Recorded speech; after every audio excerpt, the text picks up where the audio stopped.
So we're going to start off by talking about, in the case studies, about one Vanderbilt. It's of interest to me, or it's useful, I think, for a couple of reasons. One, it is a major project in New York City as far as scale. It's modularized curtain wall construction, which is what our topic is. And I have a bit of from my consulting with Boston Valley Terracotta and Rigidized Metals on some prototyping of some elements. I have somewhat of a bit of an insider's knowledge that I can bring to the discussion of it. So let's take a look at a couple of issues with it. One of it is it's really a massive building. It is pretty close to the height of the One World Trade Center, another landmark on Manhattan. And it's really quite an interesting and beautiful building. A little of the backstory, the idea is that the what looks like green there, a greenish kind of cladding system, is really in fact a whitish or more pearlized surface, as you can see from the sample on the right. One of our Boston Valley's samples that was created for the project. And it's terracotta because that was part of what was going on in the dialogue with the approval of the construction of this massive building. Obviously, it went under a lot of rigorous reviews by planning departments and historic preservation and how it would fit into the character of the neighborhood. And the utilization of terracotta, a traditional building material, very popular in its use in New York City, was an easy sell, an easy thing for everyone to find commonality within. So one of the reasons why this building has a lot of the what I'll show you as terracotta in it. And these are just some other street level views. I'd also point out the street level activation, the podium I find to really attractive and something that really in and of itself requires a whole lot of attention to. We're not really focusing on the podium level development. We're just really going to work on the idea of these kind of upper level fabric of the building. My involvement started with the idea that they needed to make a kind of a mock-up of what would be a terracotta panel system cut on an oblique angle, panelized as you can see it, or within, you can see the little dividing lines within. And at that time, I was no longer actually directly consulting for Boston Valley Terracotta, but I was consulting for Rigidized Metals. And one of the things that brought Boston Valley to Rigidize was the idea that it needed this metal, a metal piece of trim between those pieces of terracotta. And so I was missioned with the idea of figuring out how to mount that metal system, at least in the sample mock-up, not in the final product, and hold the tiles so that we could present mock-up samples for evaluation by the client. So here's a picture of the actual mock-up. Note that it is actually half scale. There's nothing here to actually really help you scale it. The image on the left is the digital model that I created for it, and on the right is the actual mock-up that we created for the project. And this just shows you some of the internals. So this would be a rain screen pan in a modular curtain wall system. So we have a way of supporting a tile. On that back plane could be place the insulation, and it's a little bit differently than kind of the typical rain screen kind of constructions that we've been working with previously. So here's just a few other images of that assembly coming together. You can see how the tile is held. And the image over my head, how it's held away from the back plane of the curtain wall, or the modular curtain wall panel, and that's opportunity to place insulation there and preserve an airspace. Just interesting to note, the terracotta, you'll notice on the corner edges of it, there seems to be a bleeding away of the color and actually an exposure of the natural terracotta that is behind it.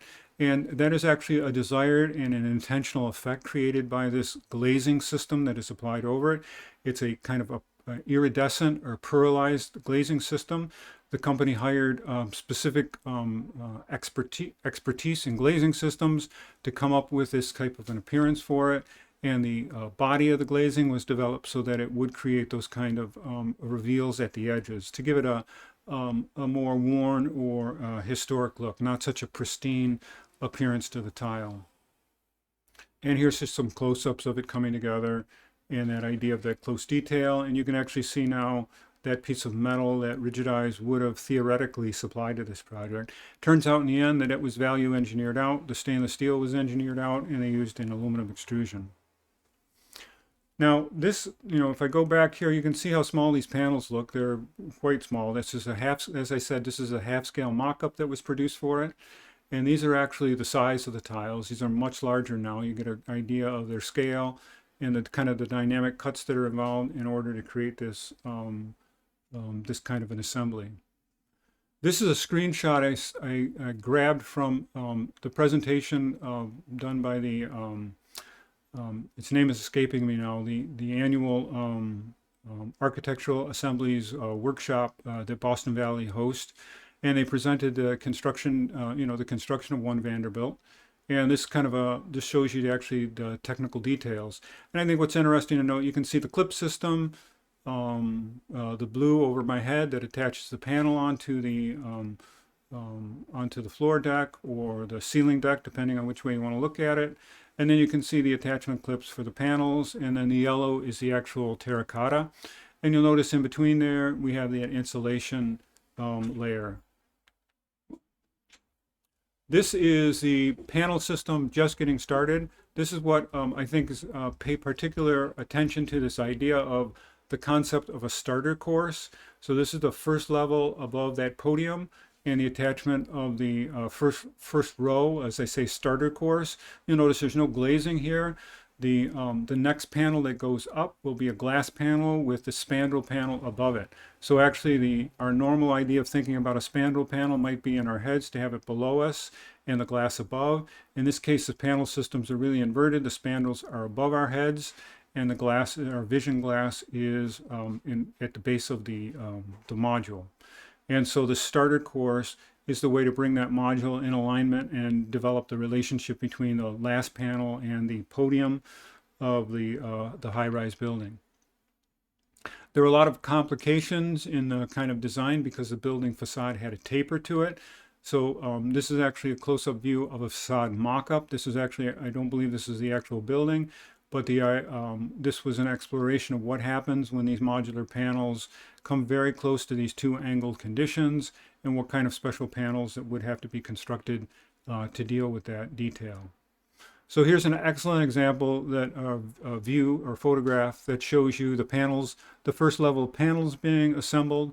And once again, you can see how the spandrel panel, the white panel with the terracotta, is at the top of the module and the glass is at the bottom.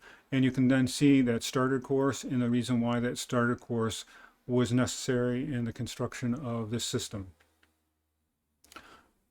Now, just a side break, so we're not looking at panel systems until our eyes blur over. This is actually the podium level of that building. And I just think it's a really, it's a beautiful contemporary and has a lot of kind of nice, actually also historic touches, the herringbone wood floor system. And the ceiling system appears to me to be also terracotta. It's the same curved terracotta, but now suspended as a tile system. And then I think the lush green wall is also a really nice, attractive feature. Obviously, this project drew a lot of attention. Yes, in my backyard, YIMBY is kind of a twist on not in my backyard. People in the city are really excited at construction, or at least some people are. And this project was a very exciting addition to the skyline of New York City. So back to panel systems again. Here we have the facade now getting ready to be hung on the building.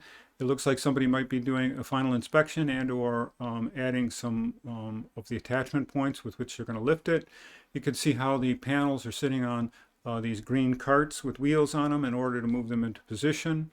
You'll notice right next to the leg of the man, the tabs that are coming out. Those are tabs that insert from one panel to the next in order to engage them with each other.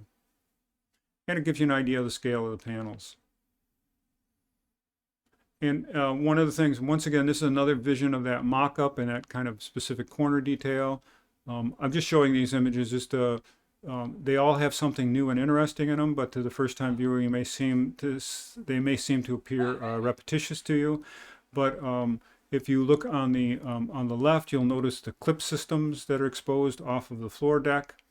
And then I really wanted to punch up this idea of constructing a mock-up, a visual mock-up, and a kind of a performance mock-up. This is a really, I think, what I want to explore and we're doing in this course is making this idea of these digital mock-ups to help us better understand the tectonics and the design ideas that we're expressing. And while we're making digital mock-ups in the real world, they're making digital mock-ups, and then in addition to that, these simplified physical mock-ups, which is what we're looking at in this illustration here. This is kind of at the probably a few floors up above the podium level, but it gives you an idea of the scale of the panel system with respect to a person and what it looks like on the interior construction.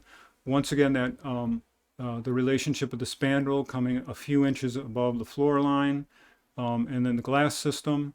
But also note the size of the mullions, the depth of that, and that's going to be an important part of our discussion when we look at one of the other components we're going to do this week is look at the wind resistance, or the wind loads going to be on these panels, and then how thick that mullion needs to be in order to best reflect, to support the deflection from those wind loads. This is a walkthrough of one Vanderbilt now. So here we have the panels in place. If you look closely, you can see at each mullion, there's a little dividing line between, so you can see where the one panel sits next to the other one. When they're put together, the center mullion appears to be one single element. The white with the kind of patterned material on it is typically a protective coating that is left on until we get to final finish work on the interior of the building.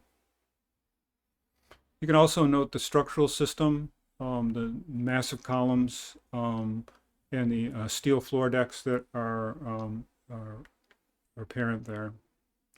One of the other things I really wanted to touch on with this case study was the remarkably long amount of time that it takes for these projects to go. So here I have, I started this mock-up with rigidized metal in Boston Valley terracotta in 2012.